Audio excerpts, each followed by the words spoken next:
Hello అండి. Welcome to our channel. ఈరోజు మన ఛానల్‌లో యమ్మీ అండ్ టేస్టీగా ఇన్‌స్టంట్‌గానే పాలకోవా జస్ట్ ఒక 15-20 మినిట్స్‌లో ఎలా చేసుకోవాలో చూపిస్తాను. విత్ జస్ట్ సింపుల్ ఇంగ్రీడియెంట్స్‌తోనే. ముందుగా మిక్సీ జార్‌లోకి ఒక కప్ రా షుగర్ యాడ్ చేసుకుంటున్నాను. మీరు కావాలి అంటే వైట్ షుగర్ అయినా యాడ్ చేసుకోవచ్చు. దీంట్లోకి ఒక 10, 12 జీడిపప్పు కూడా యాడ్ చేసుకుంటున్నాను. వద్దు అనుకుంటే అవి స్కిప్ చేసేసుకోవచ్చు. అలాగే ఒక 2 ఇలాచీ లోపల తీసేసి యాడ్ చేస్తున్నాను. సో, జీడిపప్పు ఈజ్ నాట్ నెసెసరీ. సో, మీకు నచ్చితే యాడ్ చేసుకోవచ్చు. బావుంటుంది టేస్ట్ ఇంకా. సో, ఇప్పుడు దీన్ని మెత్తగా పేస్ట్ లాగా గ్రైండ్ చేసుకుందాం.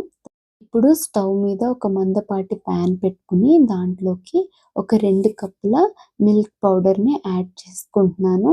సో, అలాగే ఒక 2 కప్పుల పాలు కూడా యాడ్ చేసుకుంటున్నాను. సో, గిన్నె మాత్రం చాలా మందంగా ఉండే గిన్నె ఉంటేనే వస్తుంది. లేదంటే అడుగంటుకుపోతుంది. ఇప్పుడు స్టవ్ ఆన్ చేసుకొని దీన్ని బాగా కలుపుకోవాలి. ఇప్పుడు దీంట్లోకి మనం ఇందాకే మిక్సీ చేసి పెట్టుకున్న రా షుగర్ ఉంది కదా!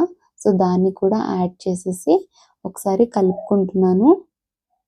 ఇదంతా బాగా కలిసేలాగా కలుపుకుంటే ఆ వేడికి మళ్ళీ ఒకసారి ఇది పల్చగా అవుతుంది పాలలాగా. సో, ఇలా అవుతుంది. స్టవ్ మాత్రం సిమ్‌లోనే పెట్టుంచాలి. సో, ఈ పాలకోవాకి మెయిన్ రూలే అది. లేదంటే అడుగంటుకుపోతుంది. ఇలా కలుపుతూ ఉంటే ఒక 15 నిమిషాలకి దగ్గరికొస్తుందనమాట. సో, మనం నార్మల్‌గా పాలతో చేయాలి అంటే ఈ ప్రాసెస్ చాలా సేపు పడుతుంది కదా! ఒక 1 అవర్, 1 ½ అవర్ పడుతుంది.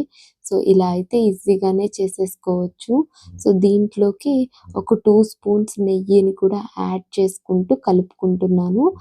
ఈ కలిపే ప్రాసెస్ అంతా మా హస్బెండే చేశారు. సో, జస్ట్ నేను వీడియోలోకొచ్చి చూపిస్తున్నా అంతే. సో, ఒక 15 నిమిషాల తర్వాత ఇలా దగ్గరకొచ్చేస్తుంది. ఇప్పుడు దీన్ని ఒక్కసారి మళ్ళీ బాగా కలిపేసుకొని మొత్తం స్టవ్ ఆఫ్ చేసేసేయాలి. ఒక గిన్నెలో కానీ, ఏదైనా మోల్డ్‌లో కానీ ఒక బటర్ పేపర్ వేసేసి కింద డ్రై ఫ్రూట్స్ ఇలా సన్నగా తరుక్కుని అవి కూడా వేసేసి, సో, ఈ పాలకోవాని దాంట్లోకి ట్రాన్స్‌ఫర్ చేసేద్దాం. సో, ఇలా మొత్తం వేసేసుకోండి. మీ దగ్గర బటర్ పేపర్ లేకపోతే గిన్నెకి కొంచెం నెయ్యి అంటించి ఇలా ట్రాన్స్‌ఫర్ చేసేసుకోవచ్చు. మీకు నచ్చితే ఉండల్లాగైనా చేసుకోవచ్చు. లేదంటే ఇలా కట్ చేసి పీసెస్ లాగైనా చేసుకోవచ్చు. మా పాపకి ఇలా ఇష్టమని ఇలాగే చేస్తున్నా. సో, ఒక 10 మినిట్స్ ఫ్రిడ్జ్‌లో పెడితే ఇంకా త్వరగా అవుతుంది. బట్ మా పాప అంతసేపు ఆగేలా లేదు. సో, అందుకే వెంటనే కట్ చేసేస్తున్నా. ఒక 5 మినిట్స్ కూల్ అవ్వడానికి వదిలేసి. సో, లేదంటే ఇంకా వస్తాయి షేపు. ఓకే. సో, ఇలా కట్ చేసేసుకొని సో, ఎంజాయ్ చేయడమే. చాలా టేస్టీగా వచ్చినియి. మీరు కూడా ఒకసారి ట్రై చేయండి. Easy recipe. నచ్చితే లైక్ చేసి ఛానల్‌ని సబ్స్క్రైబ్ చేసుకోండి. సో, మీకు హెల్ప్ అవుతుంది అన్న వాళ్ళకి కూడా షేర్ చేయండి. Thank you.